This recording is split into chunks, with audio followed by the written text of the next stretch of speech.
श्रियकान्ताय कल्याणनिधये निधयेऽर्थिनाम् श्रीवेङ्कटनिवासाय श्रीनिवासाय मङ्गलम् लक्ष्मी सविभ्रमालोकसुभ्रूविभ्रमचक्षुषे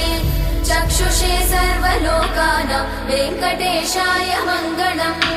श्रीवेङ्कटाद्रिशृङ्गाग्रमङ्गलाभरणाग्रये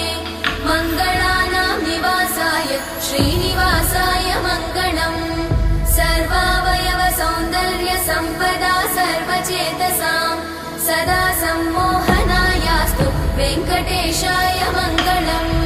नित्याय निरवध्याय सत्यानन्दचिदात्मने सर्वान्तरात्मने श्रीमद् वेङ्कटेशाय मङ्गलम्